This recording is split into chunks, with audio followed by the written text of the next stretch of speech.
Happy St. Paddy's Day to you all on this fine episode of Figures Not Included.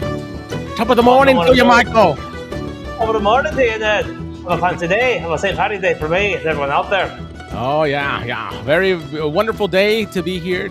You know, everybody, is going to get their beer on, their green beer, their Lucky Charms, all that excellent. Traditional, customary Lucky Charms, obviously, on your St. Paddy's Day. Welcome, everyone. Welcome to you, Ned. How are you, my friend? Michael. Thank you. So, today... Oh, I'm doing great. I was just going to say, today we have a special guest we want to bring on here. This is one of my oldest and most cherished cohorts. Quite the overlord of evil himself. He has been with me on many, many adventures in the toy world, and he is quite, a good friend of mine. So I would like to introduce Larry, aka David. So you get to choose which name you want to call him. He's like a transformer in that way. David Lawrence Poole Jr. Good morning, top of the morning, St. Paddy's. Hello, nice to be here. Crowd loves it. Oh, well, thanks for joining us, Larry. Really appreciate you coming on this toy adventure. We're gonna have a lot of fun. We're gonna talk about some cool things. Do some new figure smells and maybe some other yellowing stuff like we always do here on the show. Larry. I mean, you and Ed have been friends for what, 40 years, 50 years now? Yeah, we're 900 years. We're very old. Talk about the yellowing. Yeah, a lot of moisturizer. Yeah. We've been friends since high school. High school when Ed tried to kill me a couple of times, and then that's how we bonded. That's hearsay. There's no proof. No evidence. That's all hearsay. I believe it, though. I do believe it. The love of toys brought us together. And comic books. Oh, yeah. He would pay me in comic how we got together. We used to take our Wednesday trips after school to the comic book shop, pick up our comic books, and then just, hang out, talk comics, talk toys, eat pizza, and just have a really good time. So, yeah, we've been doing this together for a really long time. So, yeah, we're really happy to have him on today. So, David, just so people out there get to know you, I know they saw you a little bit on our Toy Fair extravaganza. You were there with us, enjoying that fantastic adventure. Tell us a little bit about your toy journey and how, you've gotten to where you are today. Well, it started, from as first I can remember, I always loved collecting toys. But when I really started collecting stuff, it was the power of the Force when the Star Wars came back in action figure form. Because, I was born in 81, so all those figures I saw from, like, older kids. I loved those figures, but they weren't really my figures. But Power of the Force, when that came around, I collected them. I hung them on my wall. That was the first time I bought toys and didn't open them and actually, like, kept them as, like, a collectible. And from there, and then Ed knows it turned into McFarlane started a little toy company, I think. And we started with those guys. Yeah, we were there when they were called Todd Toys. Todd Toys. Oh, wow. That's right. I remember that vaguely. And then it really rolled in, and then Toy Biz, Marvel Legends. And then that was the beginning of the end. Yeah. Oh, so bleak. I hope it's only the beginning of even greater and more powerful adventures. No, it's never stopping. And better toys. Better toys. And more financial hardships, but it's worth it. It's worth it. We got the cool stuff, man. We got the goods. We got the good thing. We're going to talk about a lot of those goods. So let's. I think we should get to the news. I think at this point. Yeah, a lot of stuff happening. For sure, we are now well acclimated with each other. So let's get on with it with hot toy news. Get it on.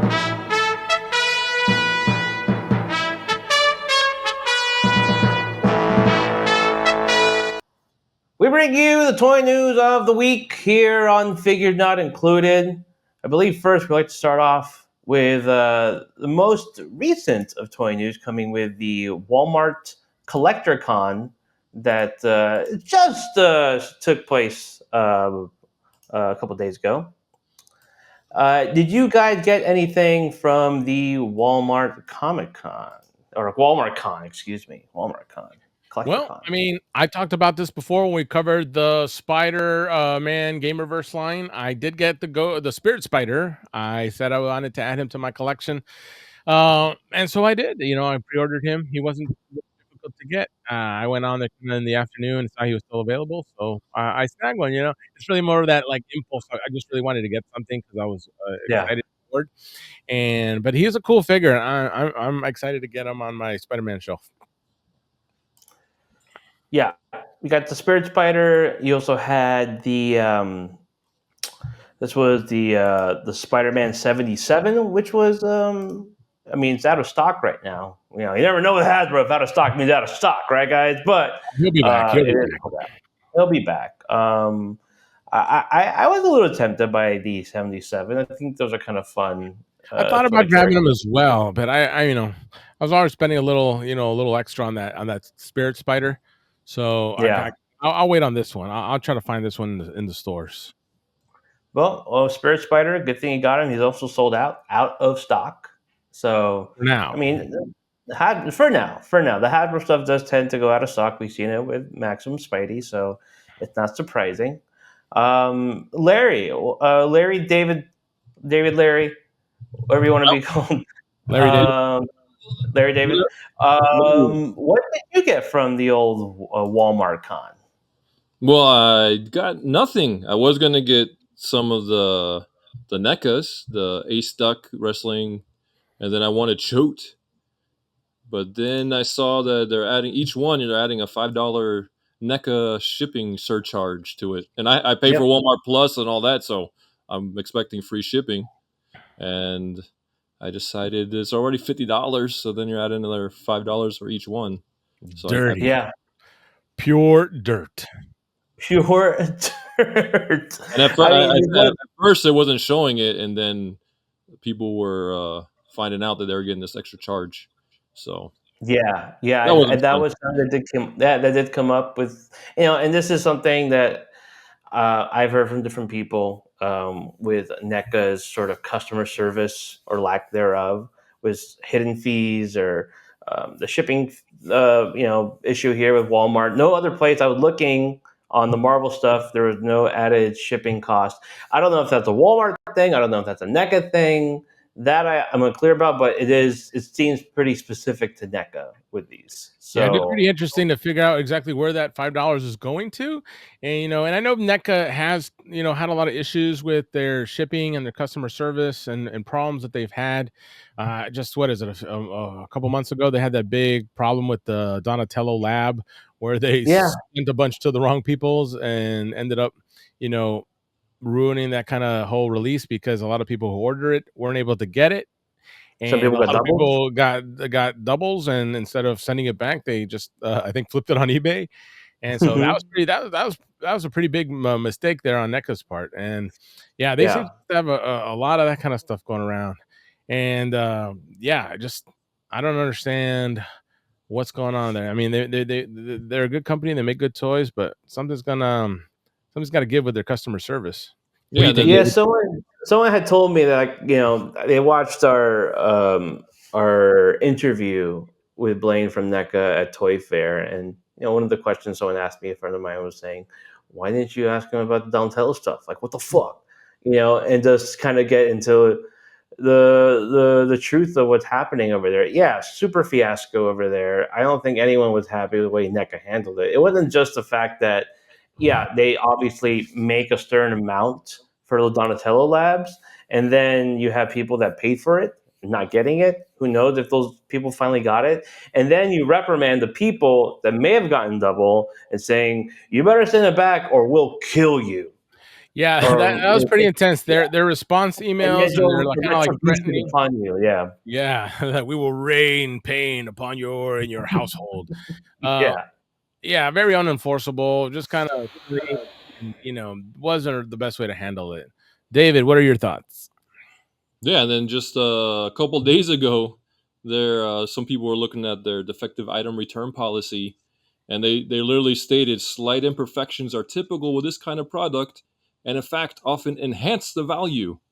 So if there's That is issues, direct. That is direct from the website too. yeah, That's what you're they've now telling me. changed that. They changed it up like 10 hours later.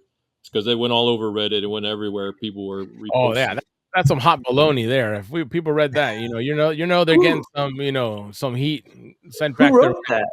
Who would write that in the first place? Who got the That's the AOK? thing. But yeah, that sounds fine. Let's say like if you have a broken toy, it's exclusive or something. Who with the rare variant version? That's the Rare thing. variant falls apart in your Broken hand. arm chase. Yeah. NECA Very keeps telling us they ridiculous. have a disconnect. I don't know what they're thinking. I think there's a practical joker hanging around NECA answering these emails, putting out these letters because, yeah, that's up there with bananas. Yeah, an evil leprechaun. A leprechaun. That's St. Paddy's Day. Leprechaun. Yeah. Speaking of leprechaun, I think we totally missed something. We were gonna talk about our what do we call our St. Patrick's Day toys? Who's wearing green in their toys? Do you want to do that now, or do you want to save that for a little later? Do it right now. Yeah, I think we're kind of settled on the WalmartCon stuff, so I think we're good to go from there. Yeah, let's show off our St. Patrick goodies. Do you want to go first? I think the guests should go first. That's what I was Absolutely. gonna say, David. Oh, what yeah. are you bringing? I got What brings you that luck? a little guy. He only weighs like 20 pounds. The abomination. This one, he's mean and green. Look at that one. That's the select mean one. And green, not very clean. He is beefy. He can be a doorstop or he can like be a defense weapon. He's a thick boy. Oh yeah, that's a door stopper right there. You need to air out that restroom, keep that door open, bam, put him there. I've actually had that figure a couple times in the store, and let me tell you, one of my favorite part is showing him off just to let people feel how heavy that thing is. It is solid plastic. A lot of people think that some of these bigger ones, and some of them are like rotocast or just cast plastic, so they're hollow. Not this bad boy. This guy is like filled with lead and concrete. He is a beast. Oh. Super, super cool. Huge scale. Really nice figure. Yeah, not approved for children and people under 15, but it's a great figure. It's a really good. The articulation isn't great, but you get your money back in plastic. Absolutely. A beefy plastic. Speaking of beef, Ned, anything you like to show off? Oh, I got something pretty amazing. Okay. So I was going to show off something kind of similar to what David was talking about, but I decided to go in a different direction. I actually was fortunate this weekend to acquire something I missed out on and I really wanted to get. And it just so happened that the opportunity presented itself and I leapt on it like a rabid leprechaun. And I present to you baby turtles. So these are the baby turtles from the NECA accessory pack that came out. I really wanted these little critters here. They're so adorable, but I didn't really need all the other stuff that it came with.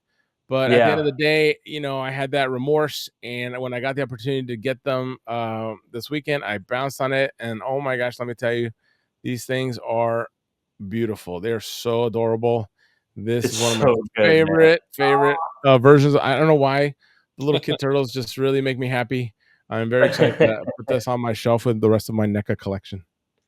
They're amazing, man. I wanted to get those. I was fighting myself whether to bite the bullet on those because they look so good. But man, just seeing those right there, it looks amazing. It brings a tear to your eye. It brings a tear to your eye, seeing the turtle boys. Absolutely, yeah. So what do you got, Mikey, in your pot of gold there? I got a little something for you. So to keep with small and green. Not talking about my penis. I'm talking about this figure here.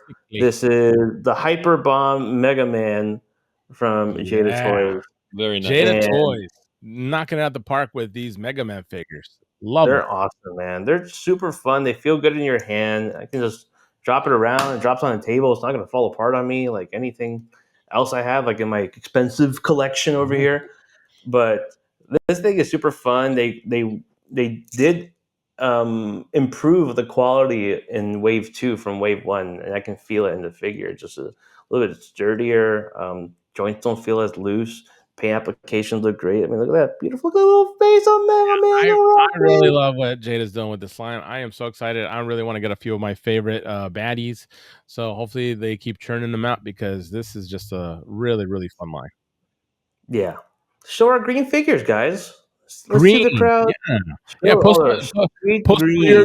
Post some of your green figures. Let us see what you guys are packing for this St. Patrick's Day fun. Pack it on St. Patrick's Day. Absolutely. Yeah. These are cool. Great Love stuff. it. Great way to theme it up, gang. Theme it. I love themes. Love a good theme. And we love good figures. And continuing with a good figure trend. Actually, there's one more thing I wanted to talk about before we just kind of leave this whole news thing. Forget. We didn't talk about these amazing figures that a company by the name of Morfig had just put out. I was literally getting to that until you cut me off. Whoa! Well, I thought you totally forgot about it because it was number one on my list. And you just bypassed that I'm thing. the host and you're the schleb. I don't know about that. Yes. We're co-captains here, Michael. Co-captains. Yes, these things look amazing. So Inart does a lot of 1/6 scale stuff, and now they are doing some pretty cool 1/12 stuff with their Morfigs. And this is their Dark Knight Batman with, I think, just the most insane detail, I think. So what do we know a little bit about this company, Michael? I know you were doing a little research on them because they're not like super well known, not in my neck of the woods anyway. What can you tell us about them? Well, sir, they are, I believe, a Chinese company. They do a lot of 1/6 scale figures. And I think the 1/6 scale you told me was Inart is the name of that brand or that? Yeah, Inart. Well, level so of figure. Inart is the name of the company, and they primarily do 1/6 stuff, and now they're branching into 1/12 with Morfigs. So, in a way, you can make it. I mean, just look at this. This is a 1/12 scale Arkham Knight. Incredible. Sometimes when you look at these, I'm like, oh, is this a 1/6 scale? Just because the detail on there is so spot on. Yeah, it's pretty wild. So these look really awesome. And so yeah, now they're branching into more Morfigs, 1/12 stuff. And they showed off not just him. I mean, these are figures they've showed through different conventions the past couple of months, but now you're getting more in-hand photos. So this is on Instagram. You can see just how it looks in your hand. The prototype next to it, and you have sort of the full painted one. And just the detail on this thing, all the bullet holes on the shoulder pads and the chest, just the armor that, and like weathering and scarring on the shoulder armor there. Yeah, it's just insane detail. This feels, I mean, I don't know if 1/12 is now going to be completely reinvented with this, and then Storm Collectibles with their Storm Arena figures, which look highly detailed as well. But this feels a whole other level. What do you say, Larry David? Yeah, Larry, how do these plump you up or what? Yeah, this is the first time we were talking about it earlier. The first time I've heard about them, and they look sweet. What's the price point on these guys? 1 million rupees. Yeah, it might be a pretty penny, but you don't know. Again, so the fact that this is on these things. Yeah, I want to know. I'm so curious. They're not up for pre-order. People, we'll definitely keep you guys updated. Well, we'll get into the nitty-gritty of all this stuff. Yeah, we'll get into we'll do a full expose as we promised to do with every other news article. Keep an eye out for these things because they're looking really, really cool.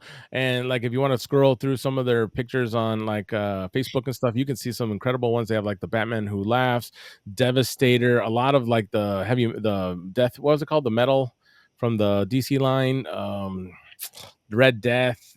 Red Death, yes. Just so many cool ones. So a lot of really cool stuff to look at. And the man himself, Bruce Lee, the legend. They got Bruce Lee. Here we go. Look at that. Are those soft goods, Michael?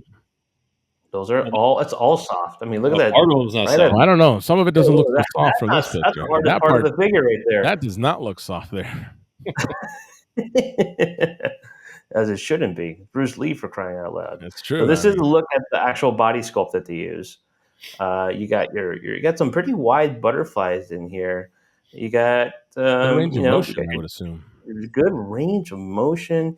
He's got these cut up thighs, and I guess when it's in a suit, as if it was Batman or Bruce Lee in his one piece, it doesn't. You can't really notice Yeah, it. in the It buff, doesn't. you might notice them a little, a little wonky there, but I think once you put the little suit on them, I mean, you're not even going to notice that. You're just going to get good range of motion. So, Yes.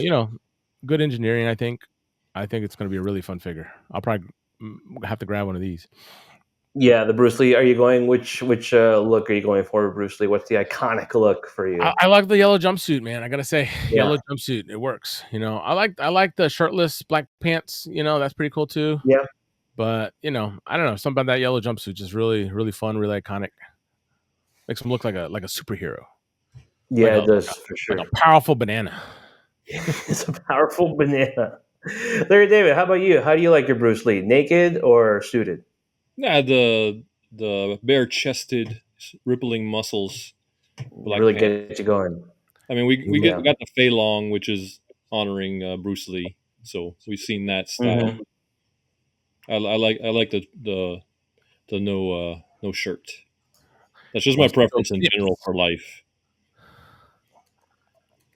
That's just the way to live. Yeah, exactly.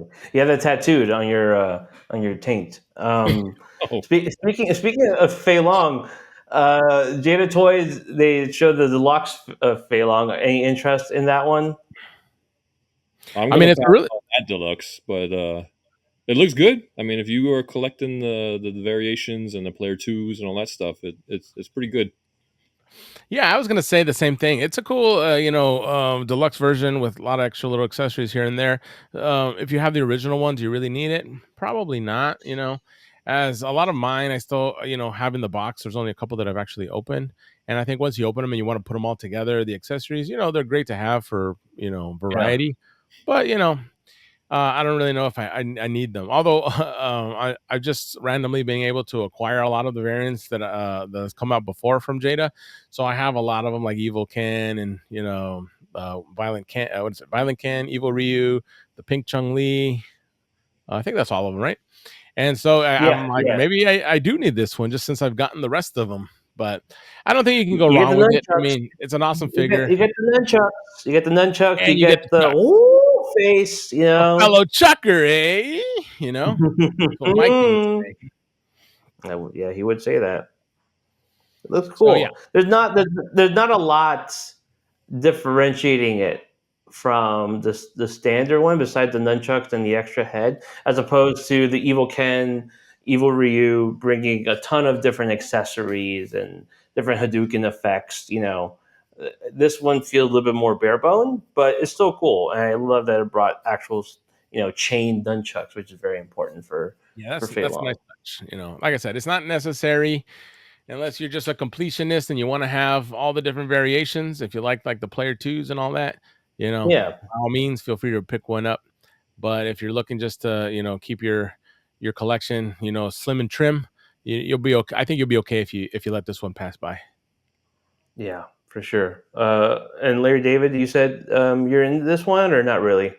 No, I'm gonna pass. Just like you guys already said, doesn't separate itself enough from the original figure for the extra price and have another one. And I'm nothing against Fei-Long, but that's not my guy. So wow, like I'll buy every single Ken figure they make. I'll buy. Say that to his face! I dare you.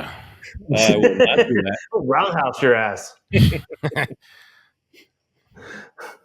Unbelievable. Anti-Fei-Long. I did not expect that from you, Larry.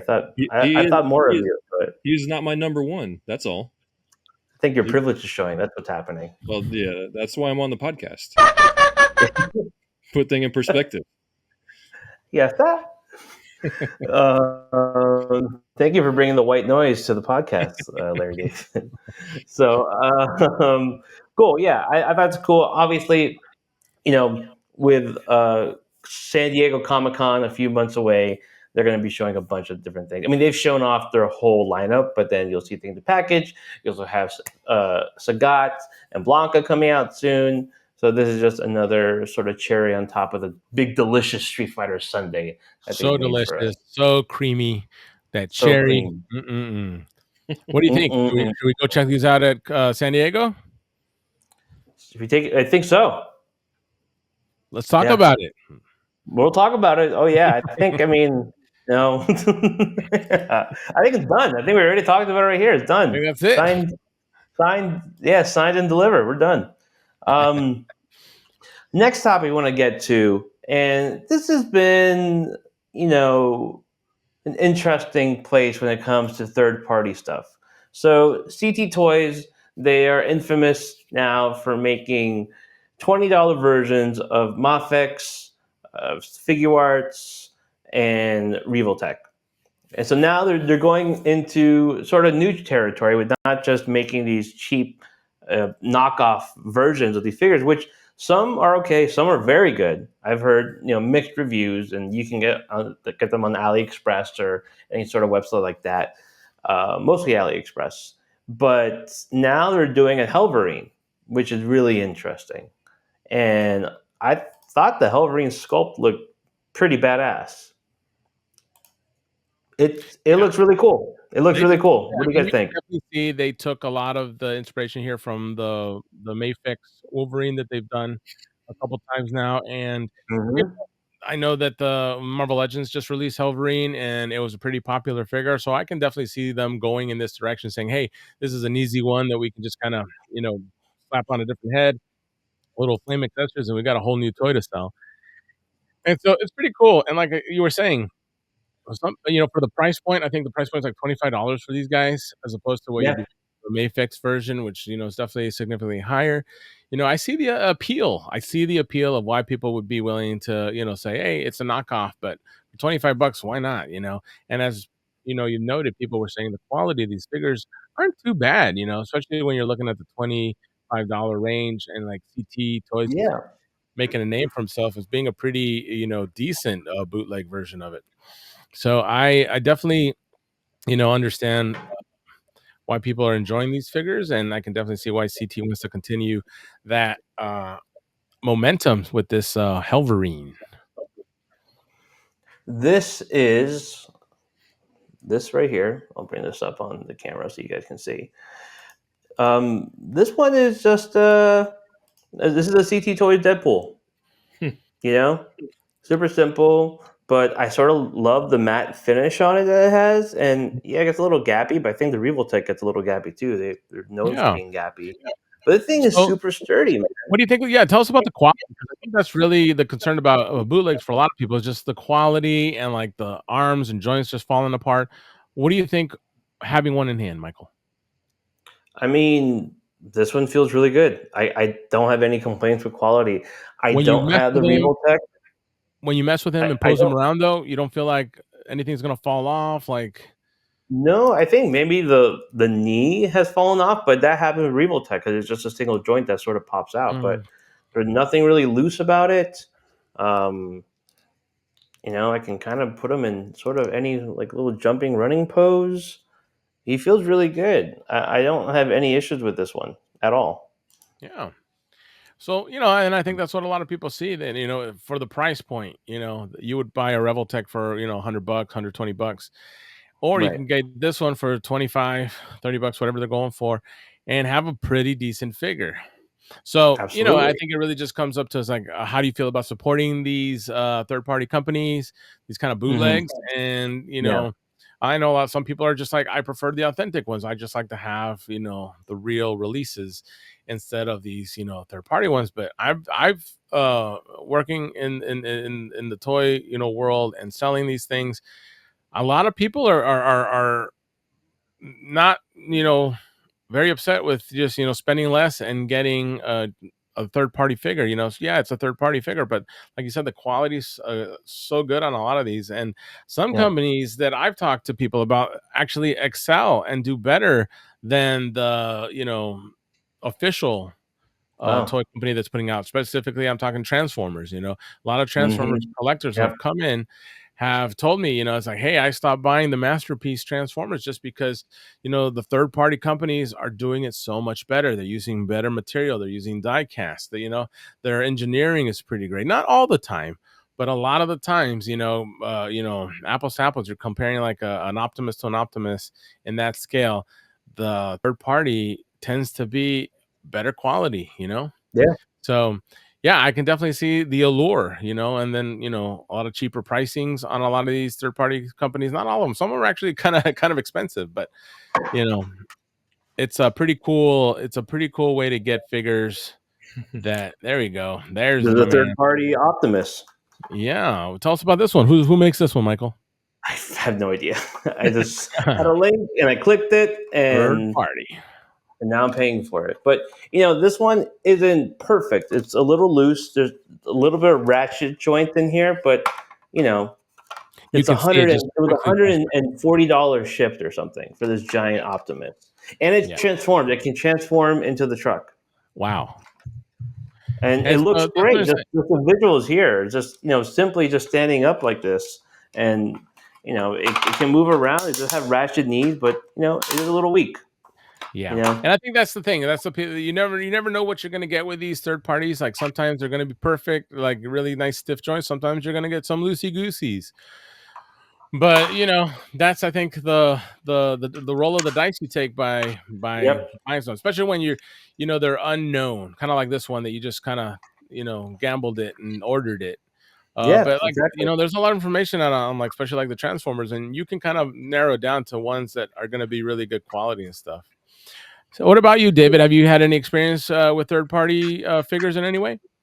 Not really, but with CT Toys now getting like first to market before Mafex, before some of these other companies getting the Hellverine out, if they can start getting figures out before, that can help them a lot too.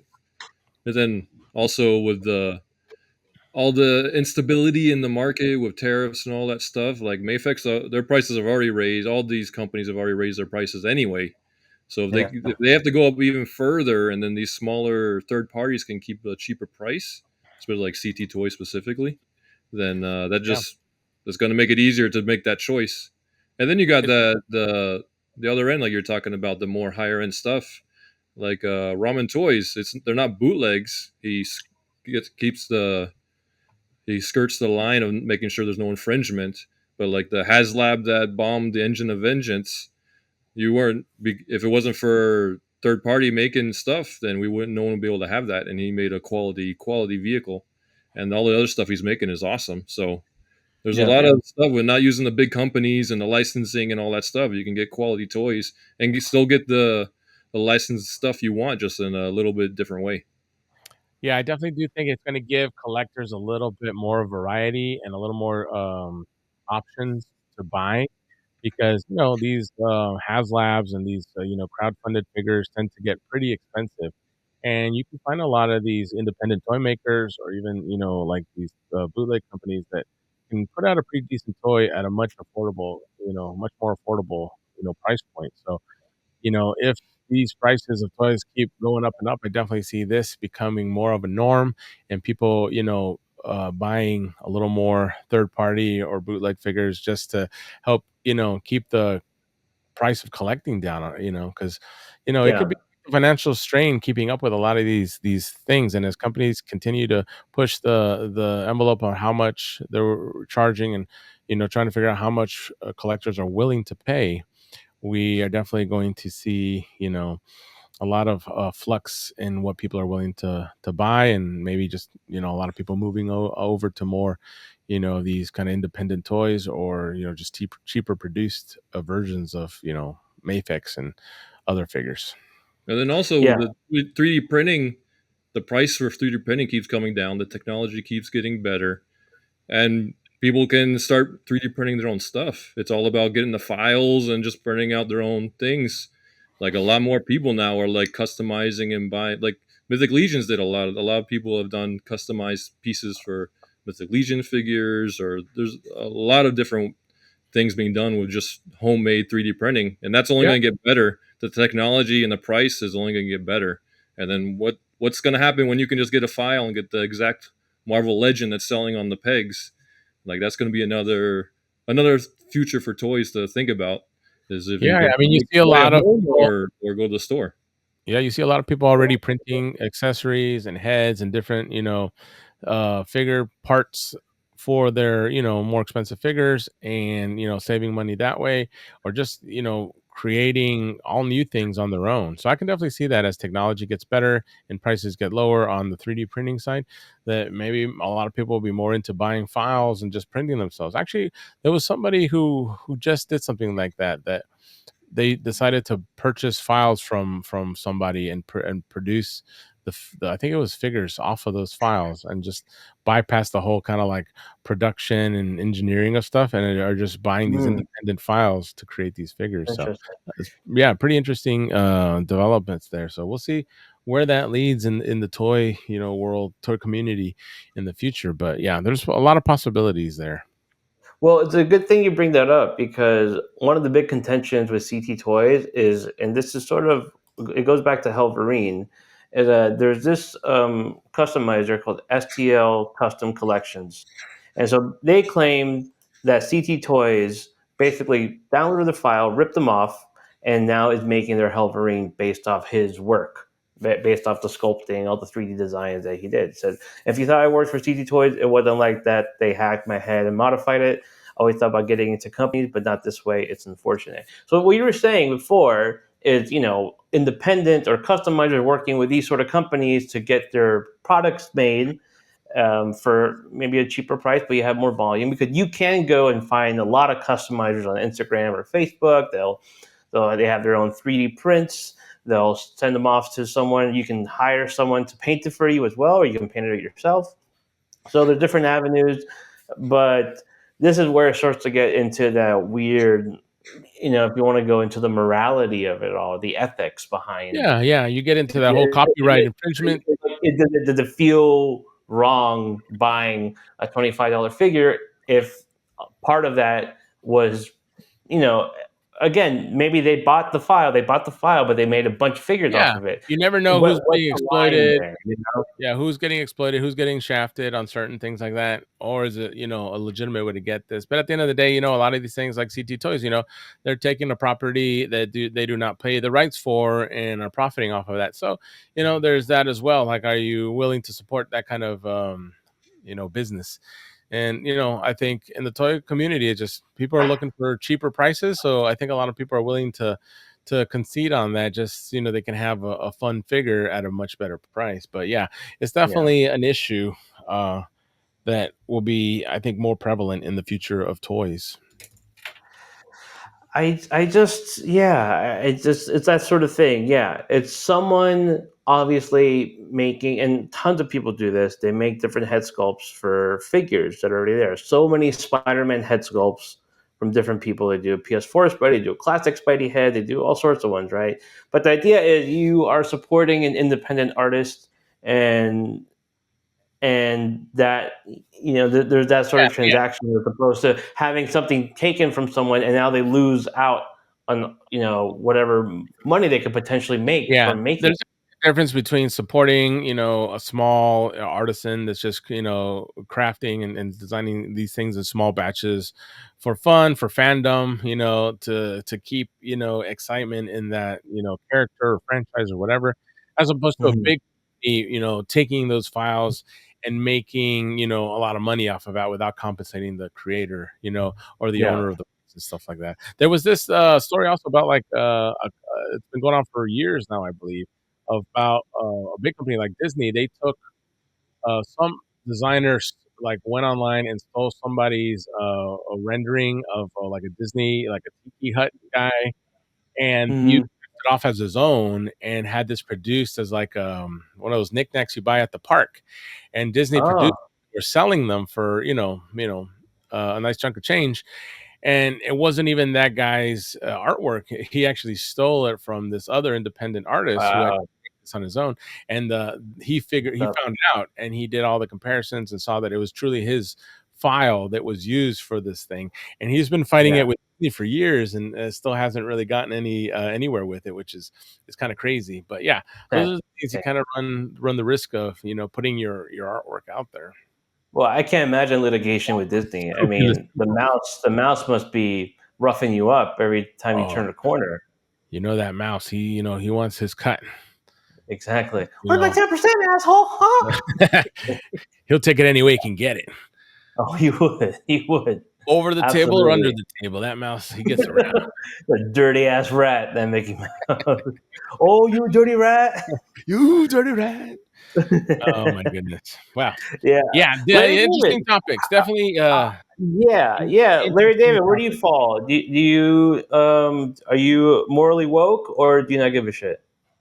Well, in the middle, the gray area stuff. I don't know. It's not even the moral stuff, which does play a part. It's more I want to have the authentic thing, the limited thing.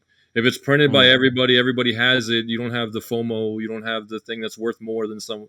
So I mean, a lot of collectibles it comes down to some of it is I have it. Not that many people else have it.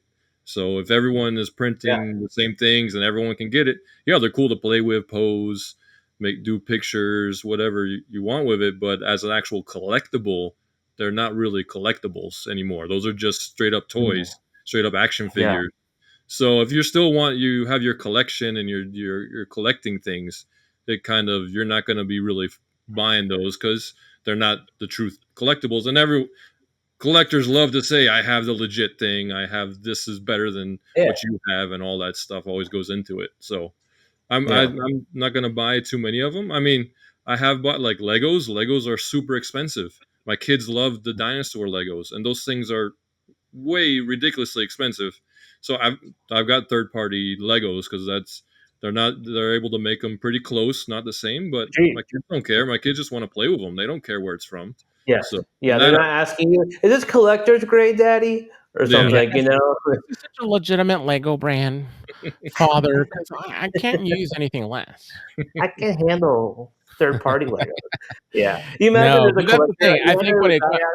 No, you imagine there's a guy out there that is like, I only collect knockoff figures. It's a massive collection. But that's what I'm saying. It really, I think it comes down to the collector, and I think some collectors, like I said, they like to have the authentic thing because they feel that it's going to hold their value more. They're, like Larry was saying, more collectible. But at the end of the day, there's collectors who are like, I don't really care, if it's collector or not. I just want to have a fun toy to mess around with, And I don't want to pay $100 for it. I want to pay $20 for it. Exactly. This is fun. Exactly. A $20 toy. Fun with it. Like, they're into the collecting of the toys, not for the monetary value, but just for the fun they can have out of it. And that's true. And I've said this a few times talking about collecting toys, that, when the toy prices go up, it makes it less enjoyable. You can get the whole reason I think people like toys is because it was inexpensive. You can get a lot of them. You can have all these little tiny figurines of things that you love, and you can play with them, and they weren't too hard to collect. They were easier to find. And as they get more and more collectible, more and more expensive, that hobby, that enjoyment, it seems to be dwindling. And so that's why I see a lot of people kind of saying, you know what, I'll just get the knockoff because at least I can enjoy it that way, and it's not putting a financial strain. I'm not, living in my car, to have, the latest Mayfix figure. I am not, eating out of the dumpster behind, the Denny's. So, I can get those, latest Marvel Legend Maximum series, So we'll see how people respond to this increase in prices, and how they respond through, third parties and smaller independent companies. Yeah. We were talking about a little bit off camera how we were interested in those Scooby-Doo. We talked about it last episode, the Scooby-Doo figures. We didn't realize they were $30. They were $30 per figure. I went to order them for the store, and when I clicked on the little thing, $30 for this figure, and wow, I'm like, why 30?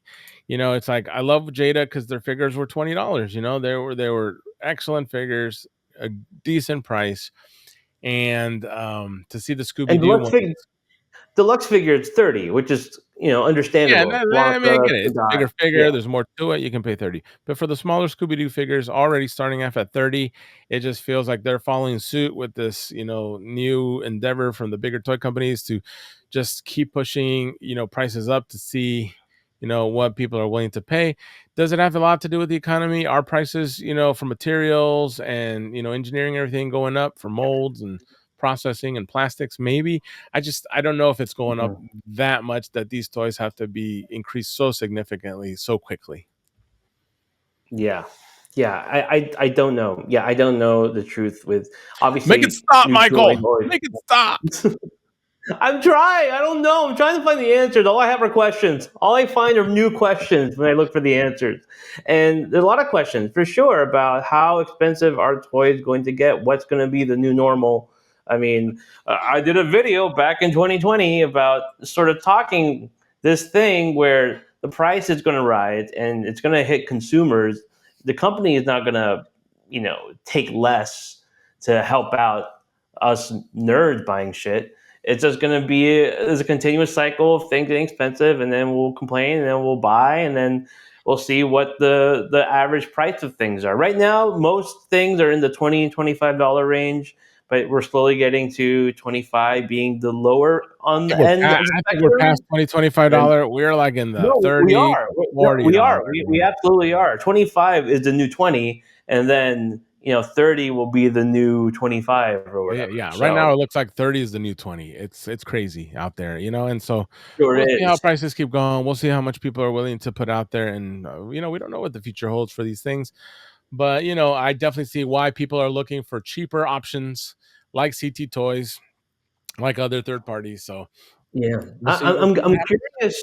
I'm curious when Mattel takes they're gonna have the DC license. They're gonna make 6-inch figures. That's gonna happen. If their standard price point is gonna be 25, because it happens next summer. So end of the half of 2026, the second half of 2026. What are they gonna set their prices at? What's gonna be the standard? Is it gonna be 30? Is it A gonna lot be of people are going to 25? be curious to see where the new DCs are going to land, and I'm really Right. hoping they're not going to, you know, I mean, for all intents and purposes, that's the biggest toy company in the world, Mattel. exactly. So, I They're mean, huge. them and Hasbro, right? But Mattel, I think, is probably more worldwide bigger. Yeah. But So I'm hoping. I mean, um, right now you see a lot of yeah, their 7-inch Masters line are like increased to like $22. They haven't really hit that hmm $25, and they're like 7-inch figures, pretty good. Maybe Mattel owns that license, but with like something like DC, it might be hopefully in the $25 price range, but no more. I think if they're going to come yeah, at us with a $30-$35 price range, it's going to be all hell breaks loose, Mikey. Cats and dogs living together, mass hysteria. massive area. It's gonna be wild. Larry, David, any thoughts? Any for your thoughts? I mean, Mattel, you would hope they would want to come out and be a good price conscious and not try to go too far. But it's Mattel we're talking about, so their Matty collector stuff and a lot of the things they've done in the past have not been customer first. So hopefully, I mean, $22.99 would be a nice price. It's not the $19.99 I wish they were, but $22.99, $24.99. But if they're going to start charging $30 for the regular multiverse figures, then I'm probably going to be out, and a lot of people are going to be out buying those, especially if they go back down to 6-inch too. So that'll be interesting to see. I think you can really see, people starting to say this is enough, and a lot of people are opting out of collections just because they don't want to even get started at something that they know is going to cost them $30 a pop. It's Yeah. already you can feel the strain. People are already very cautious on how much they want to purchase figures for. So I could definitely see, being a definite obstacle for collectors as we move forward. Yeah, I mean, I wonder if they'll also do something with DC. I mean, they probably will. They had Matty Collector for a while, but they also do stuff um, for their Motu stuff. Club Grayskull was a new program they launched. Maybe with the licensing that affects things. And with Larry, I agree. I would hope they would be consumer conscious when it comes to these things, but they're not really beholden to anything at this point. They can kind of set off their standard points to 30 and just be like, all right, suck it up. Who else is making domestic 6-inch figures? We were talking about the Morfig stuff. Those things are going to be more than $30 most likely. They're going to be expensive premium figures, but you can only get those overseas. You have to go to an import site to get those. So you're not going to get them domestically. So they are going to cost a pretty penny. So, they can easily do that. I pray they don't. I pray it's something sensible. And just 25 is fine. I can do 25, 30. You start getting to that world where, man, this is hard to keep up. Yeah. I don't see people collecting like they used to, where they would have like the whole run of figures. I think it's getting really to like cherry picking, where you're gonna get the ones you really like and no more, because you just can't afford to buy every figure in the line. I think that's like you brought up Castle, the Gray Skull line that Maddie Collector Mhm. cut, and that was their whole point. They wanted you to buy the waves of figures without even telling you what figures were coming out in the wave. They wanted you to pay top dollar for them, and you don't even know if you wanted them, and the price was too high. Yeah. I mean, if prices were low, you're like, what, whatever. I'm just going to collect all the figures anyway because it's not too Price is too expensive. But damn when high. you're charging, whatever, $20-$30 for unknown figures that you probably don't even really want. A lot Yeah. of people in that, you saw that line tank. Yep. So Yeah. we'll see. We'll Yeah. see what it holds. We'll see. Yeah. But it's We got a definitely an year. We interesting. got about a year and a half until then. So, Yeah, we'll see what the hopefully toy world looks like in a year and a half. the toy Well, will. let's go back to a better time, Michael. A time where toys were like $3, and it was really really fun, and you could get a lot of them. And you can go to KB Toys and look in their $1.99 bin, and get like 30 different toys. Those are great days. But yeah, let's go back in time. The time we like to call the Yellow Wing.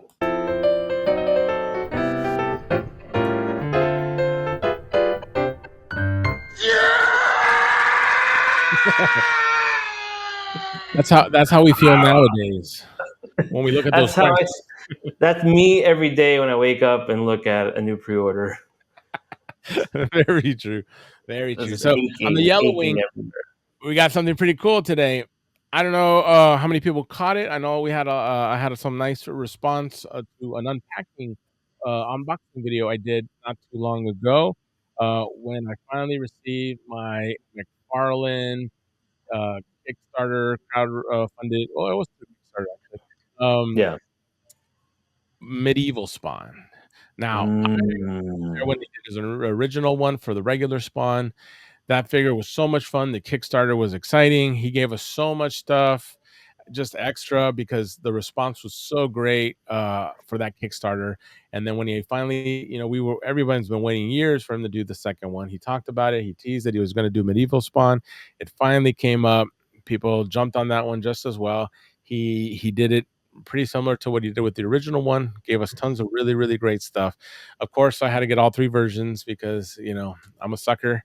I love Spawn. I love all the figures, and so I unboxed those, and I opened up my favorite, the original, the blue and red, and I have them here to show you. I actually have all three versions from the original Medieval Spawn to. Well, actually, there's actually one that's missing that I do have, but I had it in box and I didn't feel like digging it out.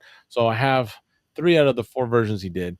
I have the original Spawn under Todd Toys he did. I have Medieval Spawn 2 that he did afterwards. And now there you can see on the left of the screen, I have the Wow. new Kickstarter Medieval Spawn. And let The me tell you, legacy of Medieval Spawn right there on holy your desk. moly, macaroni. This figure was so much fun. He really went all out on this version. Like, so many of the armor parts are removable. They're magnetic. They actually have little magnets in there, so they just pop right on and off. It makes it so much fun to mess around with, to play, to change out the accessories. It's actually really fun to mix and match from the different versions, because he gave you so many different iterations of the armor. And just Mhm. like one has a big skull, one is black, one is silver, all these weapons and heads. I mean, you can just sit around and mess with this thing all day. I left him here in his kind of traditional way he comes, just because I want to show them all in their original, schemes. But wow, Yeah. let me give you a little close up of these. We can move in here and just kind of Hey, look at the action. the original one here. It was a really cool version of him when he came out. You didn't really see. It's crazy how you see this figure. And I remember back in the day, this was like super detailed, super, like articulated, just like wow. This is just like Game amazing. changer And figures, then man. Especially that and then medieval spawn was like, yeah, insane. Such a cool and figure. and then he just took it to the next level, and then he started doing stuff like this, so you're just like, "Holy crap, is this even a figure, or is this a statue?" I mean, look at this thing. The paint apps, the sculpting, it looked like it was pulling out of the comic book page, and he really delivered some really nice looking, detail with these figures. Fantastic, you know? And then with this new medieval spawn, I mean, the articulation, the details, it's just one of the coolest things I think McFarlane has done. I think he always excels when he does spawn related things. I hope to see more spawn related things in the future, but just really, really cool line, and it's fun to see it here in its progression from Larry was stating when we started collecting Spawn back in the day.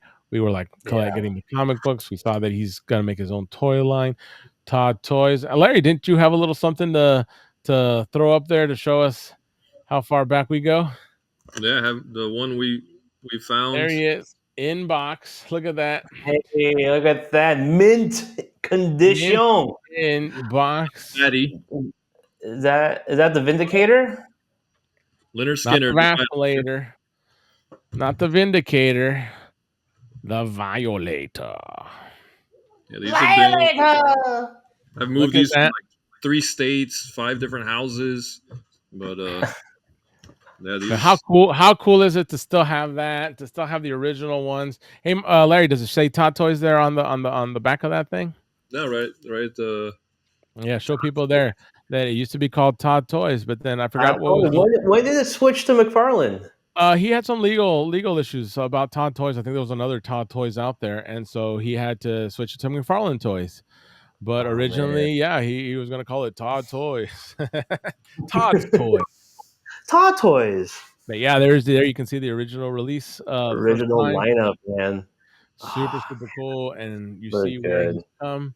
Just like the Good. progression of McFarlane, and a lot of people, you know, talk about the McFarlane toys and all the different kind of things they've done. Some good, some bad, but I don't think you can really argue of how influential McFarlane Toys has been in the toy industry. How they really set the standard for a lot of figures. They've raised the bar several times. A lot of bigger companies have followed suit with what McFarlane had done and put out better and bigger figures because of what McFarlane was capable to engineer and do. And we talked a little bit about this when we were there at McFarlane Toys in the toy booth at Toy Fair. That just like he's got a secret. He's got a really good understanding of the business and of toys in general, and he's done a fantastic job with a lot of the toys for so many years. It's exciting to kind of go back and for him to revisit one of his original creations like Medieval Spawn. I wish we would have gotten a horse with it. I would have gotten it because I mean, holy Ah, moly, man. how cool Yeah. would that would have been? But you know, I'm sure I'll figure out another cool mount for this bad boy. But yeah, I mean, you got super. some Mythic Legion mounts, so I'm sure one of those could work. Oh yeah, there's a lot of options. I'm sure there's even some because McFarlane has done a few mounts himself, and you can go back and pick up one of those for this guy. But yeah, It's kind of crazy, man. It's kind of crazy just to be like, we live in a place where you can go. There's so many different companies that make 112 scale or 110 scale horses, and yeah. you can just sort of interchange them all. It's a really cool looking figure. I don't know if how you guys feel. I was a little disappointed in the first Kickstarter spawn. It it's a cool design. Obviously, Spawn looks great, and I love the style that he did it in. And the big cape and everything is cool, but it felt like it started as a statue, and then he said, "How do we make this into an action figure?" Because I look at the medieval Spawn you have, and that looks like, okay, that's the design made to be an action figure. But the first one, just the way head articulation was, the way it moved around, it it, it left me a little sour, to be honest. I mean, I And understand what you're saying, as in the mobility of the figure, and a lot of people were expecting something like the anniversary edition of Spawn that was just very articulated. that thing's But great still. That thing is still a really good action figure. That was oh, the it's a really nice one. But I don't know. yeah, yeah. I have this Spawn. I've played with him, and is he the most articulated, the most posable? No. Could it have been a little bit? things he could have done, like give us a soft goods cape, a little better head articulation, a little bit, of course. But at the end of the day, I think it was just a fantastic nod to Spawn, to a lot of the things he's learned through, making toys for this many years. And I thought it was a fantastic figure. I mean, I love some of the technology he used there. I love the materials. I mean, we got metal, real metal chains. We got like ab crunch. That's the one I was talking about the hidden ab crunch inside the rubber, so you could kind of come around, but without those cuts in the suit. I remember he talked about that, how he wanted to keep the suit looking really nice and streamlined with those cuts, and so he figured that out. In the cape, yeah, it's solid plastic, but it's a fantastic nod to the original figure, which was what he was going for. He wanted to improve upon that, and For so sure. I really enjoyed for what it was. I know it didn't hit everybody's wish list on super articulated and this and that, but for it being a nod to the original figure and just kind of like a love letter to that original Spawn figure, and his kind of like starting his road down the toy industry, I think it's a great piece. I love it. But I will say, yeah, I think that this medieval Spawn is definitely much better in articulation, in accessories, and just customizable, things that he did to this with the armor sets and everything. So, yeah, I mean, it's a great figure. I do enjoy the other one. I totally understand why people might have some, issues with it, but I think he's doing a great job nonetheless. He did a great job on that one, and this one, I think he knocked it out of the park. So I'm really excited to hopefully have a third go at a McFarlane Kickstarter for something related. There's so many cool Spawn characters. I don't even know which one I would want to see next, but I would definitely I'd be all in on it. So yeah, very exciting, very cool. Love this figure. LD, you got some thoughts? Got a big boner for Toddy Mac too? Yeah, I mean, I think you're talking about the first Spawn Kickstarter and this one, and I think one of the biggest things with McFarlane always is he loves the static statue like figures, but he always tries to innovate. But he's a comic book artist originally, so he wants that picture frame. He loves when the figures can match a piece of art that's already been done. And that's always it's a complaint, it's a love, whatever, it's a love hate with McFarlane. Is a lot of his stuff sometimes is statuesque, sometimes you want it to be more articulated. But I think most people are in on McFarlane's original stuff for the look of it, and it's his designs and stuff like that. And I think you just sometimes you got to just give up a little articulation for the look of it. But he, like this medieval Spawn, he's starting to do more articulation. He's not afraid to innovate and do new stuff. So I think that it's this. I can't wait for a third one. Maybe a villain. I don't know which one they do, but I mean it's been successful. So I don't see him stopping anytime soon, and nothing's going to stop him from making new stuff no matter what. And with him losing the DC license, I'm not going to mind, because we'll probably get more Spawn stuff. We'll probably get more stuff that we've been waiting for that hasn't come out in a long time, because he's focused so much on the DC. So yeah, I remember seeing at the toy fair the $50 deluxe line he's working on, where he's releasing Doom and the Fallout armor one and the Lilith. I think those are probably going to be, along the lines of the quality of this Kickstarter figure, like maybe not as intense as what he's done here, but he's definitely trying to bring a lot of what he's done with these Kickstarters into that line, I believe. And so I think that's going to be a really nice line to keep an eye on. I'm not super excited about that price tag on them, but the quality of the figures look really, really good, and they get close to the stuff he's doing here in these Kickstarters. It might be a line worth considering for sure. Yeah, I think he looked great. And what you were saying, LD, just about the innovation he did from the first Kickstarter to this one that you see on your screen, you can tell. You can tell it looks really good. You can tell that it has a lot of things that you look for in modern figures. So yeah, I'm just, and it's a really good point. And I forgot about that thing that Todd likes to do, Todd Father, about having something that really represents what it looks like in the comic book. That sort of dynamicism is important to him, and as a comic book artist, that's sort of what he wants to evoke with his figures. So I totally get that, but I also get the other side of, and also you guys have been collecting Todd toys clearly for, since they first came out, and I remember those figures too. So there is a sort of purist traditionalist aspect to it all, and seeing that in modern figures is cool, but having some, modern changes and modern technology into your figures is also important as well. So I was just so excited to have a modern articulated Spawn, and it wasn't what my expectations were. But I know a lot of people were still really happy with it because it felt like it was a real strong nod to the OG figure, which it was, and that's not debatable for sure. Yeah. And like I said, and as Larry stated, maybe moving away from the DC license isn't such a terrible thing, because maybe we will get that ultra articulated Spawn with the soft goods cape, and just like Mm, a lot of these amazing things that McFarlane has yeah, learned with these figures.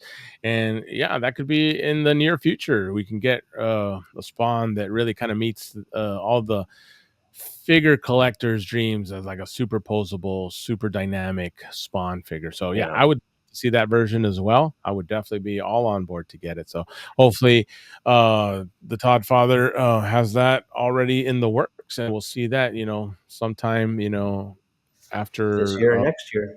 Yeah. DC goes by. Yeah. Yeah. What's a figure from the OG line that you would want to see now? Have him take another crack at it and do it hyper articulated Oh, man, everything. that'd be a fantastic. Oh, what is the name of this one? I remember there was this one particular one, and I remember now. His name was the Mangler. I don't know if you can look it up real quick there Mangler. and show people. Yeah, look, he was like a giant werewolf that he did. And I remember stumbling upon this figure at a Toys R Us on a road trip with my father. And I saw the Toys R Us. We kind of just wanted to stretch our legs. And I asked my dad, "Hey, can we stop over at the Toys R Us? I just want to look around." And I went over to the toy section and saw the Mangler sitting there. And I was like, holy moly. And I love werewolves. I love, Spawn toys, and when I saw that thing, I had to have it. I didn't have any money at that time, and my dad wasn't, super into buying me toys, but I Is that begged him right him. there? The There he Mangler? is, there he is. You found it. I begged him for it, and he was totally cool. He's like, "Sure He's thing. Here barking you too. go." What was that? The Mangler's even making sounds. You Yeah, brought him that's up. right. And I got him, and he is a really cool figure. Very kind of obscure, but it was one of my favorite figures from the line. I still have him sitting around there, and I would love to see something like that come back. That's what McFarlane's good at, just these crazy cool, strange kind of, what would you call these supernatural Yeah, monsters. supernatural. So Yeah, so much monsters, fun. just massive, just really grotesque sort of things, and he's so Yeah. good. I mean, I remember loving his movie Maniac stuff. Yeah. His Twisted World of Oz was also really interesting and Super creepy and creepy. bizarre. Mhm. Yeah, I he did love some that really stuff. neat figures. I love this movie Maniacs. The Crow was one of my favorite ones that he did, because obviously, I've been a huge Crow fan, but he did the Predator, a lot of like big pulp characters. So I was very excited to get a lot of those. And he just started the movie Maniacs again. They're a little different than the original one, Not the so same. hopefully It's yeah, not the hopefully same sort of thing. he'll go back to a little more grittier versions like he did originally, Hmm. and we get to see a little more of that style, because yeah, none of the newer ones have really kind of blown me away like his original stuff did. But we'll see. McFarlane has a really good knack for more of that like horror and monster and sci-fi stuff, so hopefully we'll get more of that in the newer movie Maniacs line. And it'll be So something that is definitely worth keeping an eye out for in the future. this was so. If he went back and did some other stuff, I would love to see him tackle Youngblood one more time. Oh, Youngblood, yeah, he's got to tackle I would his love boy to see the Liefeld. script. I I remember seeing this figure at a KB Toys. Had no prior knowledge of this character or really Youngblood in that moment. But once I saw this figure, I had to get it, and I just started following that that comic book series. Oh, This yeah. guy is one of my favorite figures. It was my favorite figure for years. I loved Just it. a cool design. It's just such a cool design. I like So it. I like how you have it there on your bed, like you're ready to snuggle up with it. oh, I do. I snuggle up. I give it love and kisses, and put a little blanket on top of it. A little nice, Mhm. It's no. This isn't my photo. It should be because I do keep my toys on my bed. But I would love to see a new modernized version of Crypt. And to that same effect, with Wetworks, give me Assassin. I loved Assassin too. He Yeah. was such a cool design. Wetworks was another really cool line that McFarlane did that I would love to see come back. Wallace Partasio, Wetworks was fantastic. I mean, werewolves and vampires and, symbiotic metal bodysuits to fight evil. What a cool story. Really, really neat idea there. I wish that comic book in general would come back in some way or another. I could see that being like a modern sci-fi show or film. Hopefully Wallace Portasio will bring it back, or sell the rights or lend out the rights or whatever to get some more stuff made. Mm-hmm. That was a really, really cool line, and the toys were fantastic. Yeah, Assassin 1, man. Assassin 1. That was my jam right there. such a cool figure. There was a couple of variants of this one. There was a red one. I There remember was the red one, yeah. yeah, and his alter ego Grail before he powers up into Assassin 1.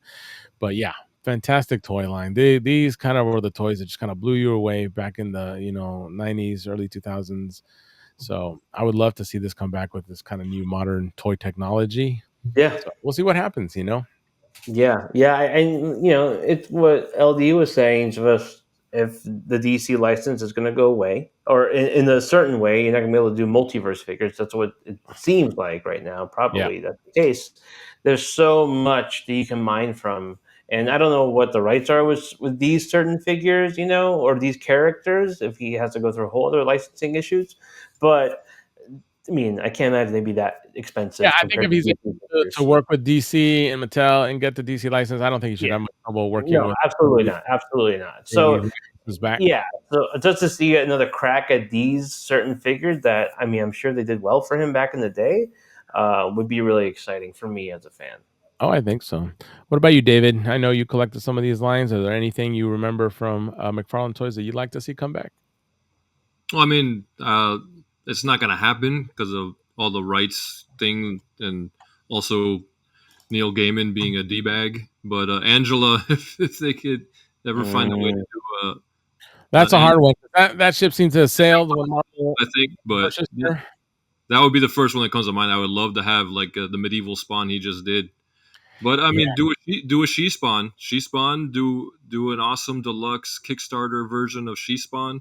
Yeah. Especially that it can be really cool with all the accessories and everything that goes along with her.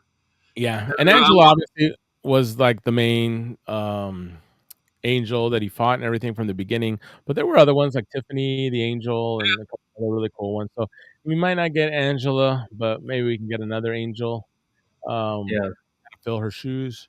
But yeah, she was fantastic character. I would love to see it, but yeah, obviously, it seems like that's not going to happen. But yeah, yeah, Also, I mean, I wouldn't mind just doing a Violator, but more the original with the long arms, all mhm, gangly and all weird looking, big horns, oversized eyes. Do like an awesome deluxe version of that. Because yeah, the most recent one he did is all beefy and just like another yeah, thick yeah. plastic. It's a cool version, but not the original iconic version from the yeah, 90s. So I think a lot of people would like to see him go back and do a Yeah, that's what classic style. just all yeah. all legs and arms and like just cool and Mm. creepy and like Gangly and creepy. You got Yeah, to do that with do that. Violator. do Cool Violator 2. accessories, do some Electric creepy Boogaloo. hell accessories, do more demons with them and stuff like that, and like a cool box set. That would be pretty cool. Yeah, that Yeah. would be cool. I mean, I would also say, kind of going back to Wetworks Youngblood stuff, doing stuff that's off-brand, going, maybe give me a Darkness, give me the Max, Witchblade. give me the Yeah, Witchblade. I see Yeah, definitely reaching out to some more of his, cohorts from back in the day, like, Mark Silvestri, and get Top Cow and get a lot of those licenses because there are some really cool comic books. And I don't know, I think there's a lot of collectors like an our age category, they would remember those characters and would love to have updated, really cool versions of those figures. So it'd definitely be a really cool idea for him to do it. I don't know if he sees the financial benefit, if there will be enough support for that, but man, I mean, hey, how cool would it be if he did a Kickstarter line on like old Image characters and brought back? Remember when he did that line with a Ripclaw and Savage Dragon? Yeah, Savage Dragon, Ripclaw. A lot of the iconic Image characters. Shadowhawk or something, right? Yeah, Shadowhawk was another one. Mm-hmm. Yeah. So I would love for him to see something like that and see those figures come back. And maybe, and this is one of my wish list that I don't know is even possible because Jim Lee sold his stuff to Warner Brothers and DC. But Wildcats, I would love to see in a McFarlane because he did do Playmate figures.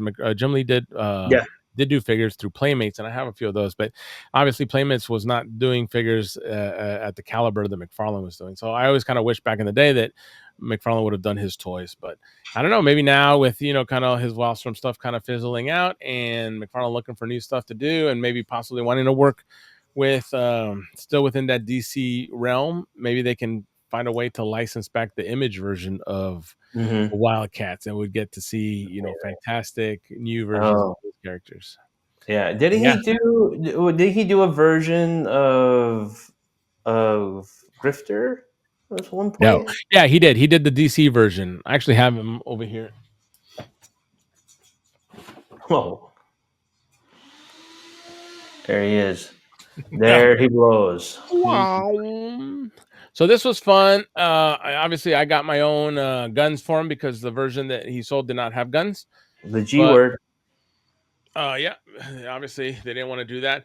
But this is like more of the DC version that they've been using, and not the long cloak 90s version that hung out with Zealot and the rest of the Wildcats. So I would definitely love to see that come back in the traditional 90s attires, but like I said, that's wishful thinking. Who knows if that's even possible nowadays, but never know. If McFarlane's looking for new ideas, there's a lot of cool stuff from his past that he could definitely go back there and tackle, and I think a lot of people will be really happy about it. Oh yeah, 100%. There's so much to mine from, and we live in this age of super nostalgia that if he said, "Hey guys, guess what? We're going to do it. We're going to go back and we're going to make this a reality. We're going to bring this to modern day reality. We're going to get the reality." It would be amazing. It'd be so cool. I'd be totally on board. So we'll see what happens, because that would be. I would be down for that. I think that's the way to go with McFarlane Toys. I know he's doing Mortal Kombat stuff, and that could be exciting. We saw them in person, and they were cool. There was the Raiden, I think, was the best one, because that's the one that's most disguised, because you can't see any of his actual points of like the skin. Like whenever it gets to natural looking flesh articulation, it just looks weird. But the Raiden, he's more costumed than other characters, so that works for him. And then the turtle stuff, I'm sure about the turtle thing. I know it's super popular, and that seems that it's an easy way to go. But you don't know. We don't know how people are going to react to that one. So I don't know how well Loyal Subjects did with their turtle stuff. It doesn't seem like that's. I don't know if that's still continuing, because we went to their booth at Toy Fair. I didn't see any turtle stuff. It was nothing was there. So I feel like, I feel like maybe they sort of are done with turtles at this moment. It's possible. And the fact that they did IDW and now McFarlane's doing IDW. Yeah, exactly. Yeah, for sure. So McFarlane is taking a stab at it now. We'll see how that turns out. They look cool, but I'm not super excited.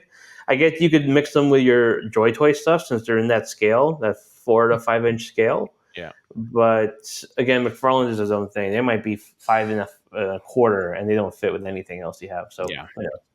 But yeah, McFarlane has a pretty good future there if he wants it. There's a lot of stuff for him to tackle, a lot of stuff he's got already in the pipeline, and a lot of things that I think people would love to see him do. So, regardless of what happens here with the DC license, I definitely think there is a bright future for McFarlane Toys, and I definitely would be excited to see where that goes.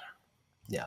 Speaking of in the pipeline, why don't we do a little update for everyone here? That's we're big fans of what the Four Horsemen do in Mythic Legion. We talked about Beyithirr in our last episode, and right now, as of this episode, Beyithirr is at 1,400 units sold, 70% to meet their getting close, 2,000 minimum. It's getting close. So now we enter this low period, and also the add-ons as well. They're doing very well. The fire set is nearly fully funded. It's at over 900.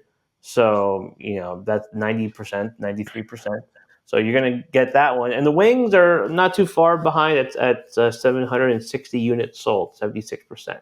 So seems like this will all fund. When that will be, think it's gonna fund. Yeah. My question is, will it? It'll definitely fund to production numbers. Will it fund to get all the unlocked tiers and get all those extra goodies?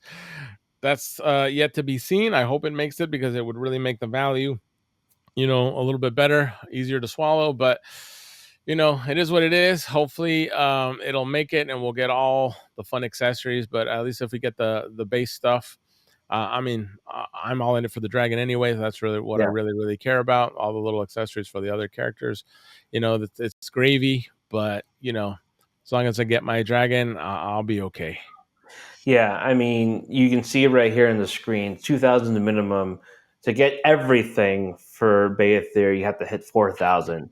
It's in the realm of possibility. These things trail off during the midpoint of campaigns. It happens with every sort of campaign. Oh, yeah. Not weak, things explode. So yeah, we got a lot of time left, and towards the end of the campaigns, they always see a huge surge. So hopefully it'll hit that 4,000 number.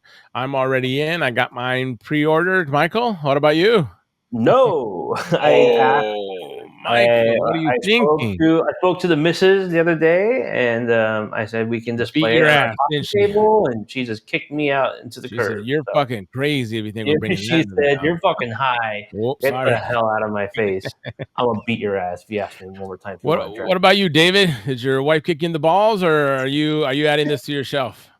I'm gonna wait. I'm gonna get it. Then get kicked in the balls. Yeah, but I'm debating on the wings add-on set. I'm in for the dragon. I'm in for the burning knight. But the wings, I think I'm gonna save $150. I don't know, I think if you're in that deep, you should just push a little further and get it all. I mean, every penny saved, penny earned, whatever the saying is. But no, I mean, I love it. That thing is humongous. I still have no idea where I'm gonna be able to put it. She said.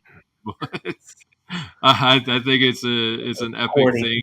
It might be like that's a once in a generation toy, probably. So, like I think you said last week, this is just something you have to find a way to get it. And like you said, I think the funding is going to jump up near the end. People save their money. People are waiting to see when some tiers are going to be close to being. And each tier after the 2,000, the tiers are a lot closer. And when people see those tiers start moving, they're going to move a lot faster. If I'm a betting man, I'd say it's going to hit the 4,000. I hope so. It's always interesting. People that wait, like, well, I'm going to wait for the last week to see where it's at. Why not just pledge now? Because it's the same thing. You're not getting charged the moment you are getting charged. That's the problem. Yeah, you have to pay charged. But no, I'm saying you get charged upfront now or when it funds. Yeah, you get charged now.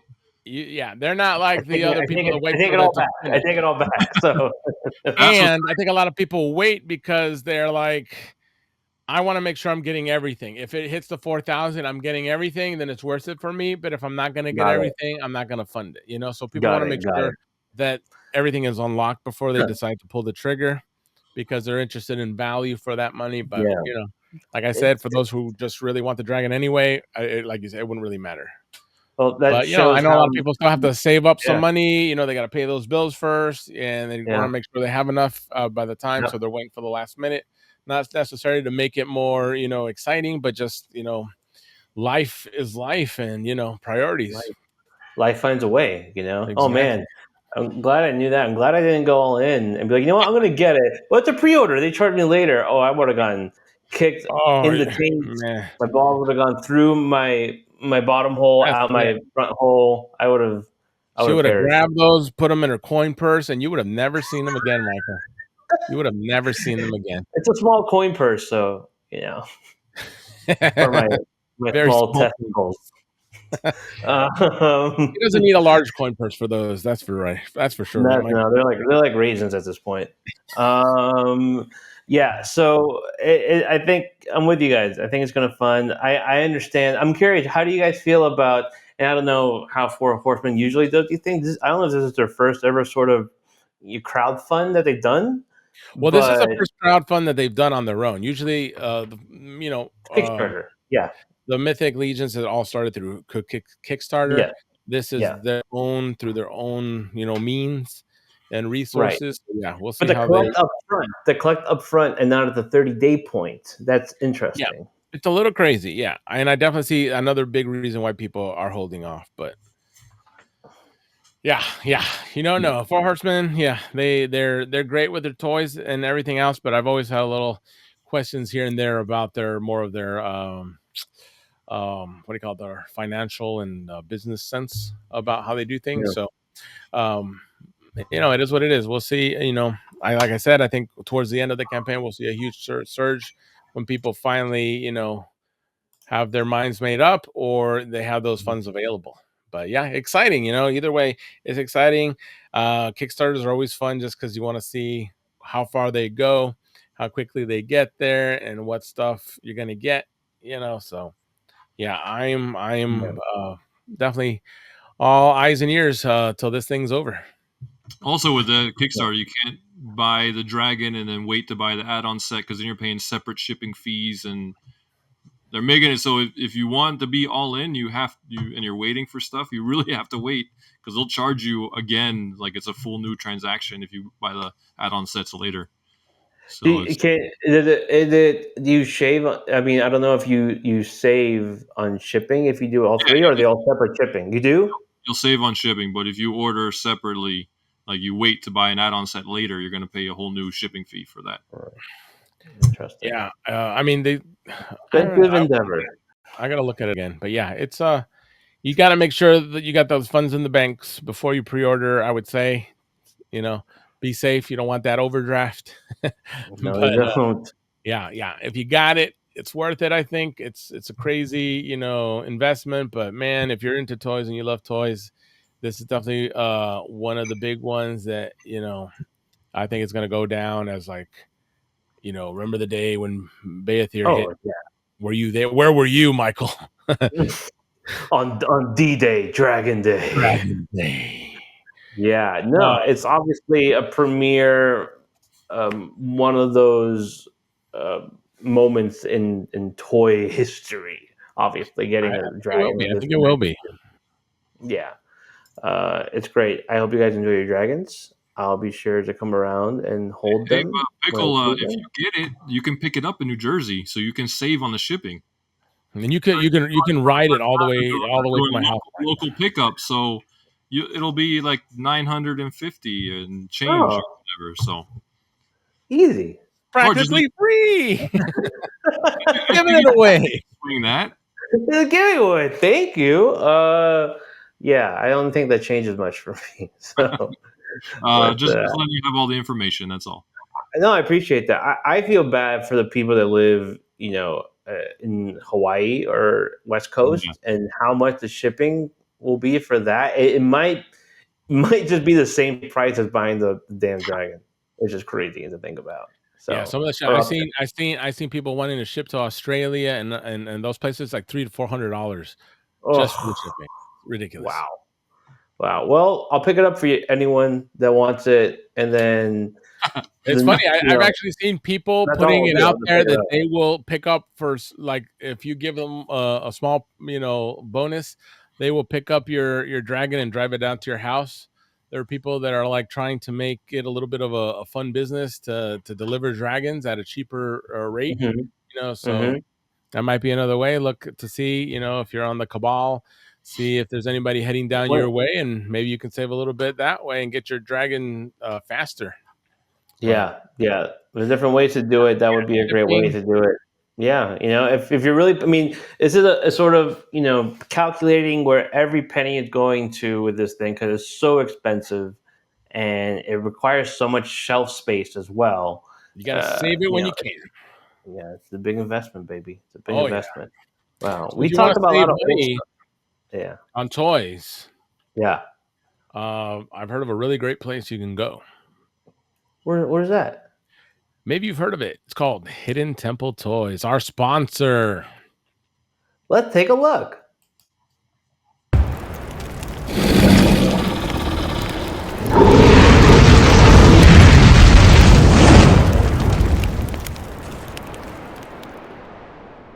That's right, folks. Hidden Temple Toys. We love dragons. We love toys. If you're looking for, anything in those realms, check us out, hiddentempletoys.com. Or if you're in our neighborhood, Selma, North Carolina, we're right there off the 95. Come visit us. Come say hi. Come check out all the cool toys. And it being St. Patrick's Day, we are offering right now, if you want to get up on our Facebook, if you want to, there it is, get up on our Facebook, celebrate St. Patrick's Day with us. Go to our ad. You can save $5 off right now on a $20 purchase on hiddentempletoys.com. See what we got in stock. Get a little savings. Celebrate, 4th of July, St. Patrick's Day with us. Happy 4th of July, everyone. Good morning, 4th of July. Oh my goodness. Yeah, I think we talked a little too long on this one. My brain mention any holiday, get $5. Yeah, I would just thank you, Hidden Temple Toys, and thank you guys for being here and having this exciting and riveting conversation on this beautiful July 4th. This will be a July 4th long remembered. It's good times, everyone. Yeah, so you can go to facebook.com, search up Hidden Temple Toys, get those $5 off any order, $20 or more. That's saving. Use that savings towards a dragon. You could possibly. You could do that. LD, before we go, I know you have some stuff to show us, and we have a segment here on the show where we show off brand new figures that come in. That's that sound. You know what that sound means? Love that new figure smell. Oh, yeah. Yes, don't we do. Yes, we do. LD, what do you got for us? Well, I was going to the Targets like I like to do, and it's good timing because everything from Toy Fair, we saw the NECA booth, which had the nice, Big Bird. And then I was able to find a little Bert and Ernie action. Look at that. Look at Ernie. That tabletop. Like a DJ. That thing's great. Everyone knows about Ernie. He's a big dancer. Well, what's that C for? My C is for? Oh, no, sorry. Don't talk like that. I watched a different Sesame Street than you guys. You watch that dirty Sesame Street. Yeah, they actually... I'm from the streets. Sesame Street. You can't have Ernie without Bert. Well, actually, you're out of stock on Target. And it looks like they're only getting cases of 2 each or 3 each at the stores. And when I got these, they're the last 2 there. So people like them. And there's a lot of excitement for these Sesame Street figures. We saw them at Toy Fair. The Big Bird, I think, was everybody's favorite. Just blew everybody away. So Oscar great. Crouch looked amazing. A lot of great ones. The Count. The quality, really cool figures. I love the way they look. How much did he set you back, David? $34.99. So they're not cheap. And especially, I'm going to give these to Logan because he loves Sesame Street. And in line with Ultimate scale figures, right? They're about 35. Ultimates go for. They're the NECA Ultimate action figure, which I don't know about the whole action part because the articulation is not the greatest. It's really stiff. There's not a whole lot of extra stuff going on. It's not the kind of action Bert and Ernie like to get into. Yeah, but the colors are spot on. They're not very physical, They're not out there playing basketball. And it comes with got this little ducky, rubber ducky, so you can sing with him in your bath time fun if you wanted to. That's Larry's favorite thing to do with his toys. But also, he loves to marinate in his juices. If you're an inbox collector, they really did good with the packaging. They're really nice. That's great. Love good old Bert's gonna stay in his package. Oh, Bert! They display really well if you keep them in the package. And looks really good. They look really good. Reminds me of you, Michael. Which one, Bert or Ernie? Right. Cool. Yeah, they look great. Great purchase, LD. Really fun. Really good characters. You know, I think a lot of people are going to be collecting these just because they're really nice figures. They did a great job capturing their likeness. They've done so many cool ones, and yeah, a lot of fans for Sesame Street. So yeah, I think this will be a really good line. Look, can he kick it? Oh, he can kick it. That's how far he can stretch like I do, which is nothing. You do have a body of an Ernie. I do notice that. That's the dad body you go for. It's more of a Bert dynamic. What Sesame Street character would you be? Which one represents you? Me? Both you guys. Oh, I would choose Snuffleupagus. Yeah, and I'm Big Bird. You're Big Bird? Big Bird is the best friend of Snuffleupagus. That's true. What about you, Michael? You know, I don't know. I don't know which one. Which one do you think I should be? I see you as Elmo. Elmo? But the Tickle Me Elmo. So, yeah, definitely the Tickle Me Elmo. The Pickle Me Elmo. I want to tickle you all over, Michael, all the time. Don't sweet. Like that. Don't like that at all. Why? I appreciate that. We're a loving group here, and Figures Not Included, as you can tell. You know, we give each other daily affirmations. We send each other sweet pieces of candy. Which we don't care about. We've never done that. Then who have been sending candy to this whole time? You've been sending candy to because I haven't gotten candy. So it's only got my address. That's not great. That's bad news. Special admirer, Michael. Oh man, my wife won't stop yelling at me if she knows who I've been sending candy to. Oh, Michael. Oh, good stuff, guys. Well, gang, that is a wrap for today on Figures Not Included. LD, thank you so much, man, for joining us. David. This is a good fun time talking toys with the boys. Love good fun time with the boys. Toys and boys and fun. What? Here. No, toys and boys. Okay, just leave it as toys. Boy zone. All right. This is a terrible ending. You got to work on your sign off, Michael. Well, Ed, sign us off. All right. Well, thank you guys again for joining us here on Figures Not Included. See you next time. All right.